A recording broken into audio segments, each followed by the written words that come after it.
Here. I don't have any. I want to do the whole name dropping, this girl knows. A statue with the head of a... That's Thoth, the Ibis King. One of the 7 pillars of King Deshret. The legends say that he, the Crocodile King... Let's take a look.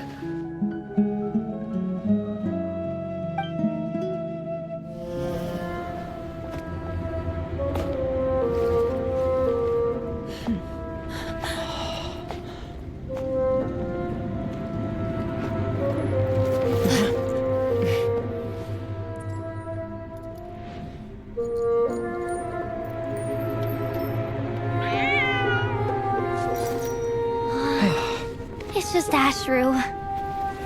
So, all is well?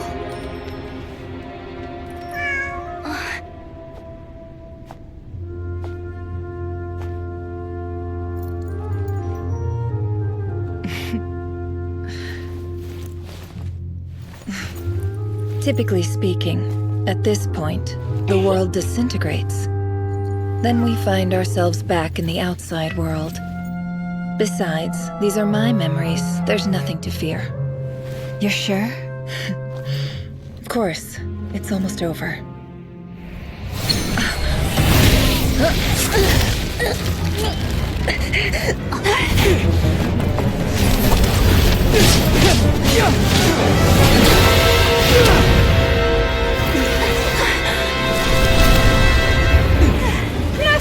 Hold on!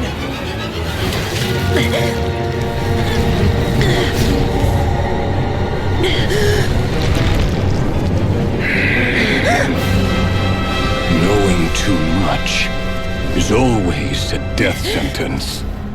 Speak for yourself.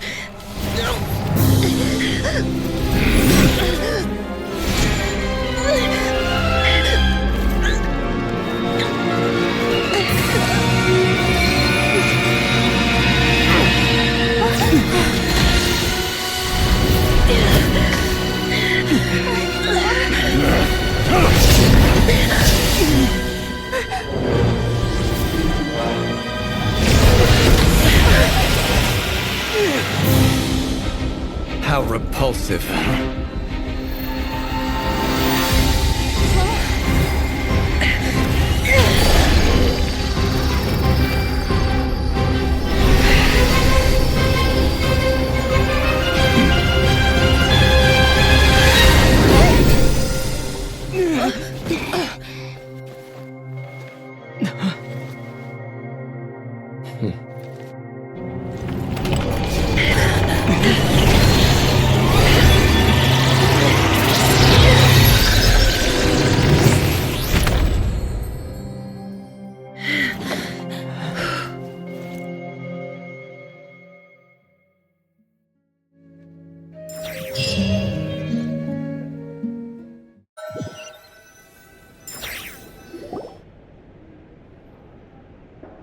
Timed that pretty well, didn't I? It's okay. I'm just glad no one was hurt. Paimon noticed you doing something too, ZhayneZ. Were you helping get them out? Of course. When I asked Nefer to I had a duty to Good to know your sense of justice. I take that to mean that you saw the truth. That comes as a great relief. I certainly did. And thanks to your help, I also managed to trap Rerir inside the chess set. Whoa, really? How'd you manage that? Well, to be honest, I sensed that something was wrong long before we made it to the temple.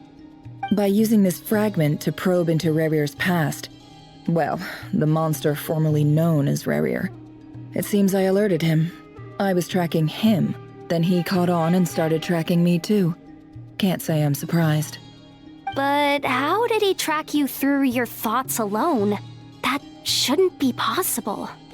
Rerir was a secret agent who reported directly to the Vinster King. No wonder. He infiltrated the chess set, read my thoughts, and built a new virtual chess set inside of it.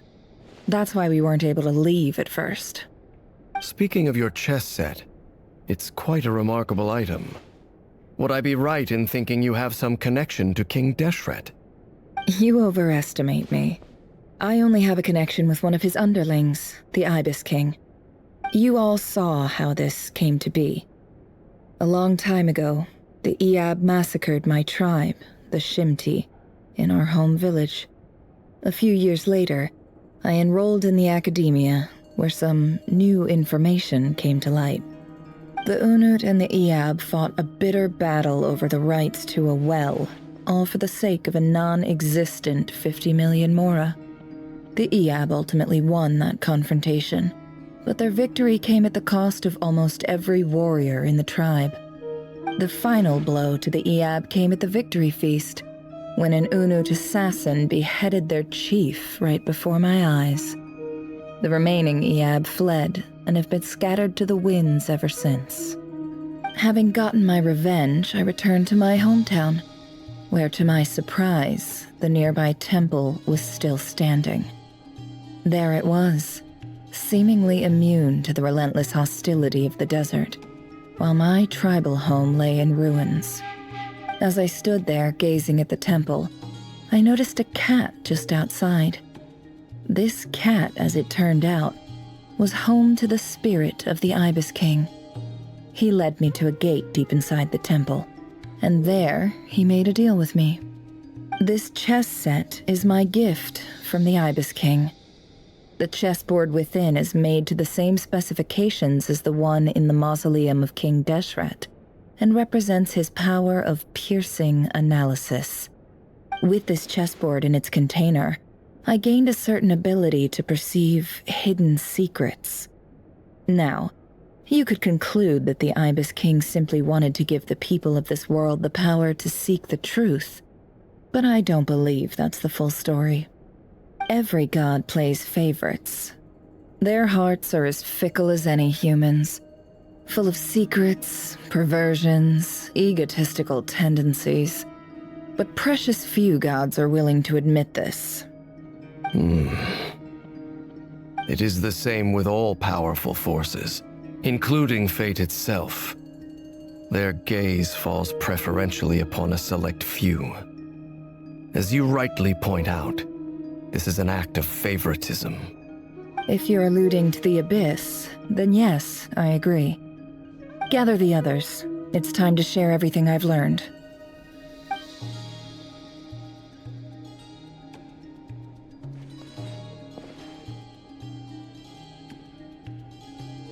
Thank you all for being here.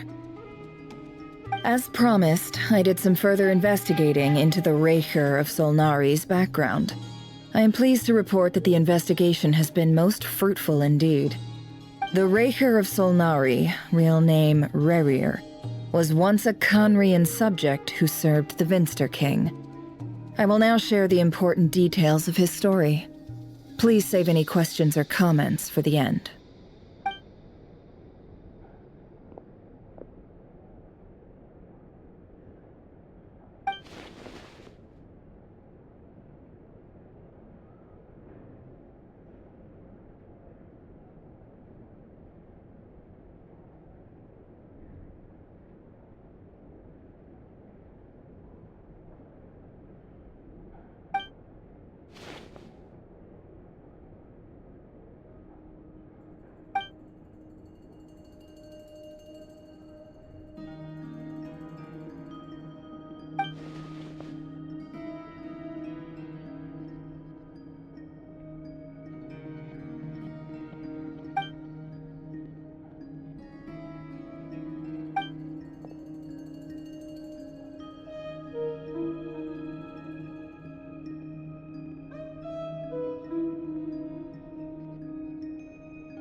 So that's why he's so obsessed with the moon.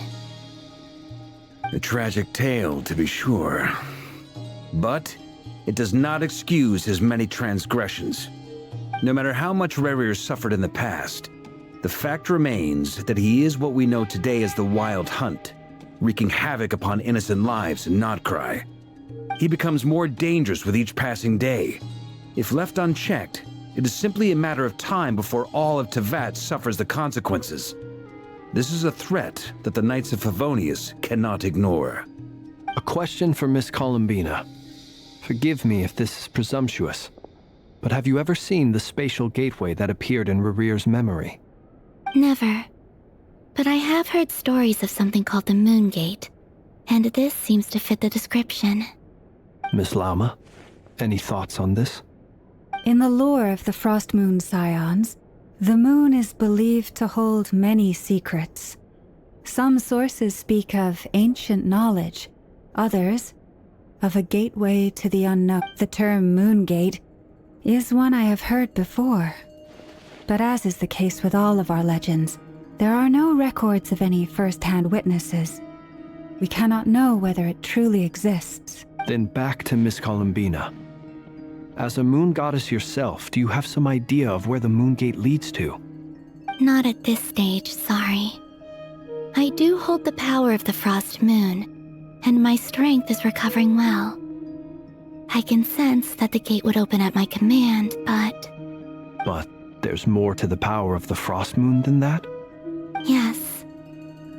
A moon goddess has the right to open the Moon Gate, since it is a path to the moon. But as never mentioned, holding open a spatial gateway takes a huge amount of power. And right now, I need to conserve my energy to fight the Rahier of Solnari. I agree. Better to save your strength. But if you'll humor me for a moment, I have a bold conjecture of my own regarding the world beyond the gateway. I highly suspect that neither Tholindis nor Rerir made it through unscathed. The evidence pointing to this is the fact that the Rahier of Solnari exists in the form of countless fragments.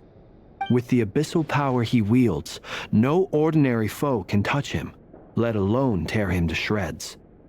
And yet, the Wild Hunt proliferates wherever his scattered fragments lie, drawing hordes of monsters. So your theory is that Rerir was physically torn to shreds by some powerful force?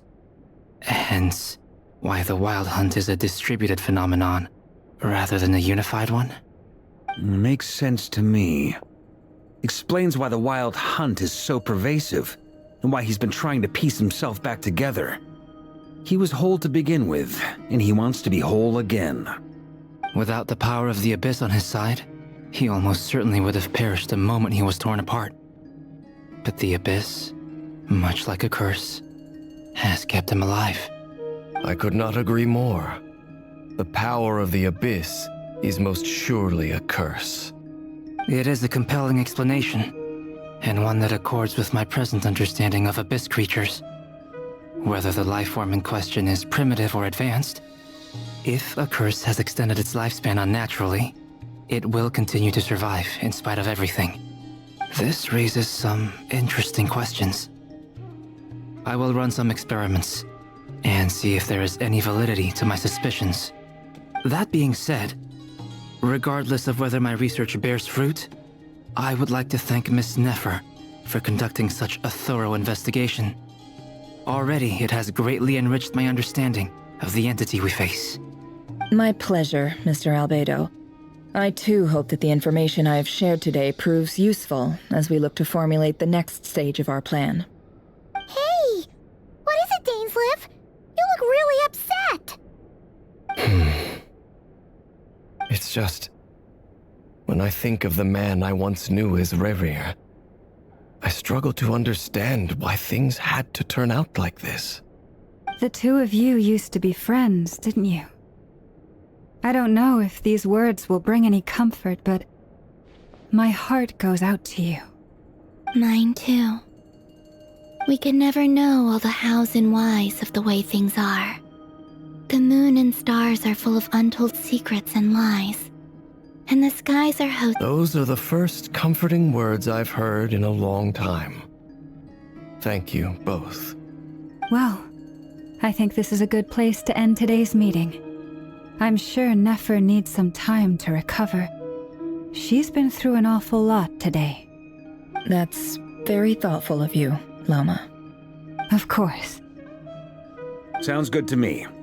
Take some time to rest and digest before we reconvene to nail down a plan.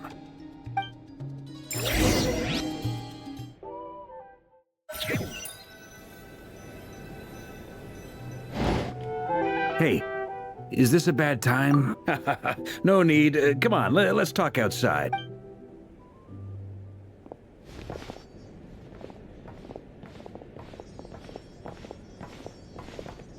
Anyway, Nefer went back to the curatorium to get some rest. But before she left, she shared some things with me that I thought you should be aware of. Firstly, although she managed to trap the Raker of Solnari inside her chess set, there's no guarantee that the power of the Ibis King is any match for one of the 5 sinners. Their powers are beyond our comprehension. It's only a matter of time before he finds a way to break out. We have to come up with a plan and take care of him before that happens. Honestly, my mom figured that might be the case. So, how long have we got? Well, I asked her that same question. She talked for a long time, but for the most part, it seemed like she was trying to convince me how precious her chess set is. What a long and storied history it has. It felt like some kind of sales pitch, you know? The kind where you end up handing over Mora against your will? Anyway, after all that, she finally answered the question. 2 days, at most. 2 days? Holy moly! Can we even recruit enough help in that time? That remains to be seen. Which brings me to the second issue. Dainsleif is obviously conflicted about this whole thing. But given how little time we have, there's no way we can pull this off without his help. You have some history with him, right? Do you think maybe you could talk to him for us? Great. I appreciate it. All right, on to item 3. So, Albedo, Durin, and I put our heads together and came up with a plan. Can't promise it's gonna work yet, but we figured we'd bounce the idea off you first. We'll explore it further once everyone's recovered. Oh, Paimon's dying to hear this. All right, so here's what we're thinking.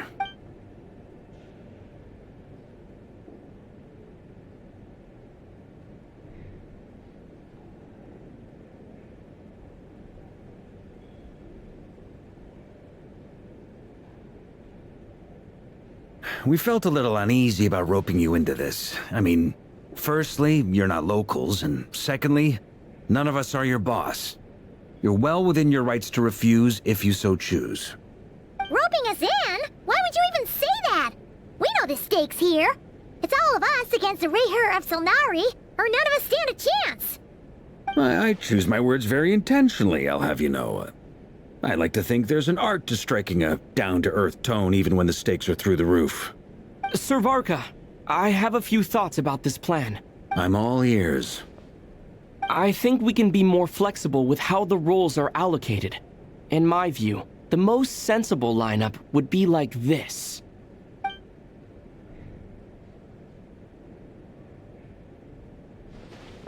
I see your point, yeah. But if that's how we're going to approach this, you'd better make sure you're ready. To be clear, I don't doubt your abilities. Far from it. I just want to make sure. Are you really willing to take all this on? I want to do everything within my power.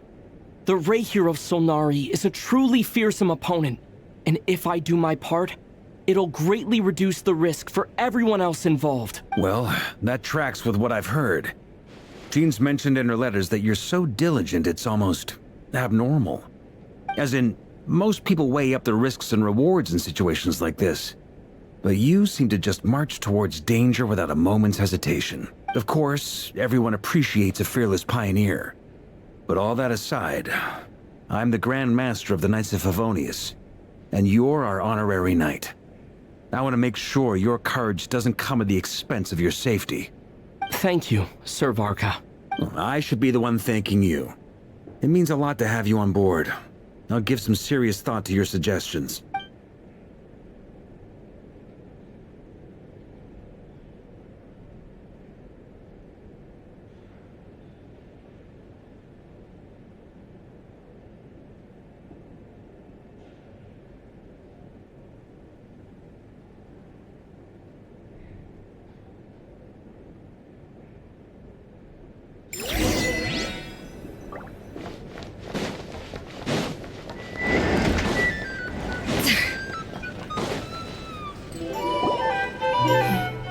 This is a thorough plan, but I do have one last question before we take action.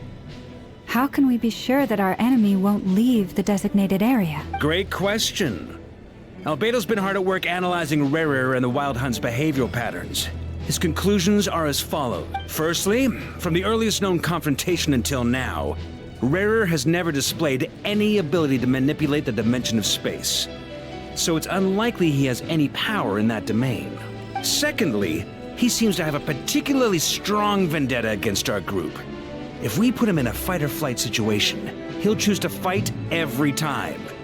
Thirdly, finally, and most importantly, he is consumed by hatred, both for the moon and for his enemies. Turns out, we tick both of those boxes.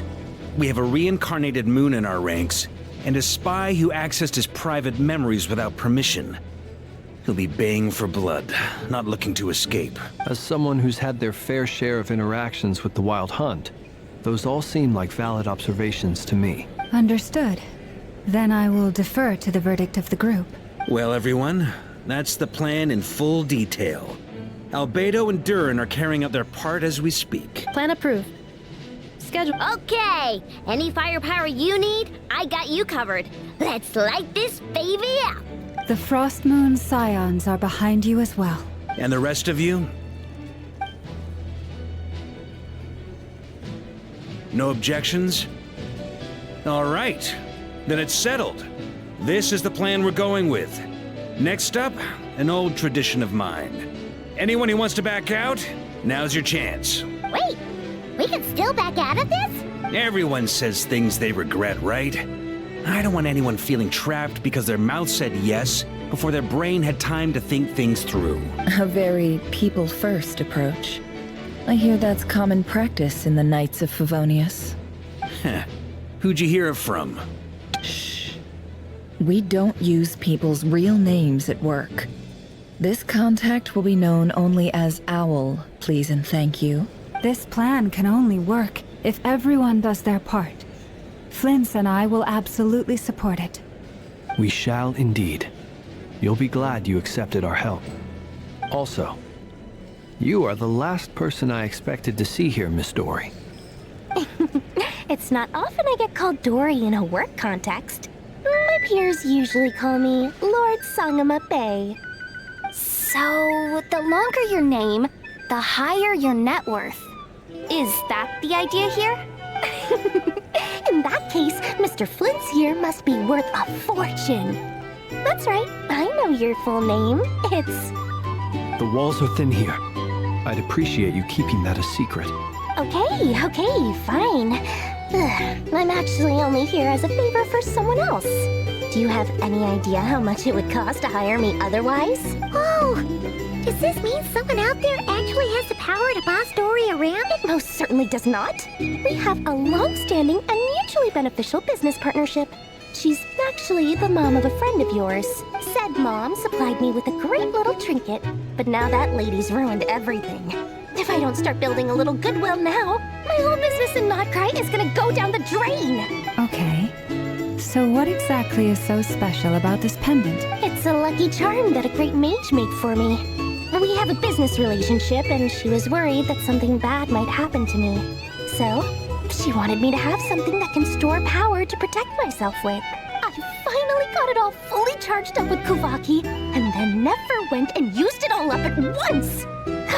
Never lost so big in my life! You're right. It was all my fault. I didn't mean to drain all the Kuvaki in the pendant, but I'll make it up to you. You will?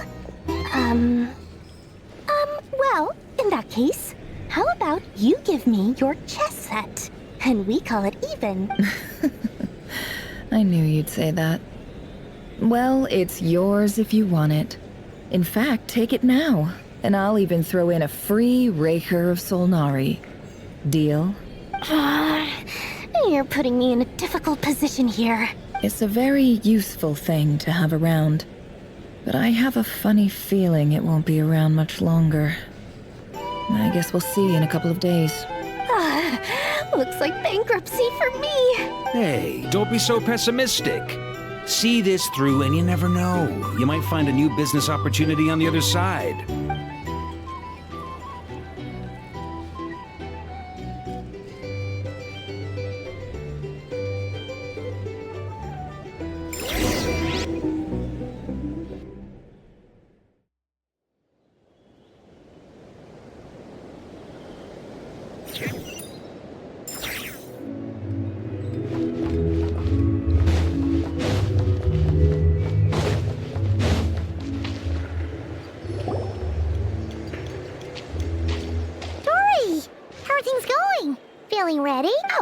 was born ready. We only have 2 days. You think Lord Sangamabe would let an opportunity like this slip by? Don't forget, when something's in high demand, the people with the goods on hand get to charge the highest price of all. Even higher than the sellers taking advance orders. Ta-da! See? It's right here. Oh, it's so pretty. Did you make it? No, I have a supplier. We go way back, so he made me a very attractive offer. Aha! No wonder you were talking about Lucky Charms at the meeting. You've been getting Kave to make them for you. That's not the full story.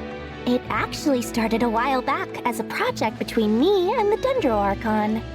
Mage Alice once warned me that this world won't stay safe forever. There may come a day when everyone faces a great crisis. I passed this on to the Dendro Archon, and she secretly brought together a research team made up of Sumeru's top scholars to invent a technology that could keep people safe. I won't go into the details because it's all very complicated, but if you want to know more, you can ask the Dendro Archon about it sometime. Anyway, point being, it was the Dendro Archon who asked Kave to build this little contraption.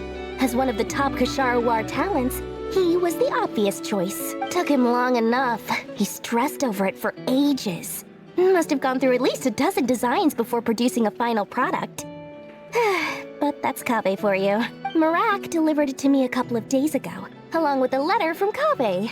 Could I ask why I'm sending this technology to you? What's your proposed use case? Has it been approved by the relevant authorities? So nosy. My fault for sending him the research permit to begin with.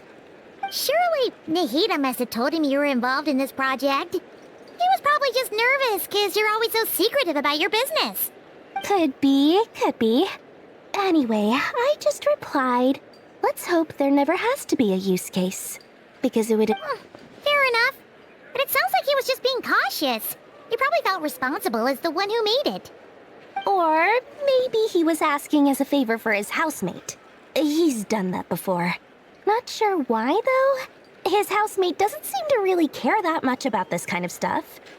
Either way, all's well that ends well. I'm just glad to finally have my hands on the product. I wouldn't... Huh? What does that look mean? Paimon's just super surprised. This must be the first time we've ever seen you actually get serious about something. Well, a long time ago, I made a promise to myself. I promised that I was gonna live every day of my life with a big beaming smile. Obviously, Mora plays a big part in that. But there are always gonna be times in life when you have to give something back. That could mean paying back a debt, returning a favor, or showing some kindness. Alice has been a huge help to me over the years. She was the first investor I ever had. And I want my investors to know that Lord Sangamabe is the best in the business. And more than that, no one knows what the future will bring. Whatever happens, I want to make sure the Dendro Archon and all of Sumeru is prepared to face whatever comes. Oh, that? I was just making sure Nefer and I are square.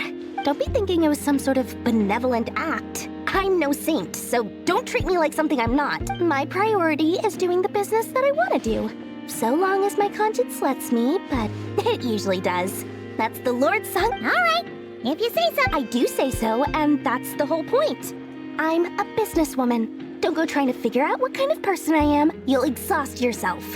Much easier for everyone involved if you just take my word for it. Oh, and could you two help me get this stuff where it needs to be? Thanks so much. You're my favorite assistants.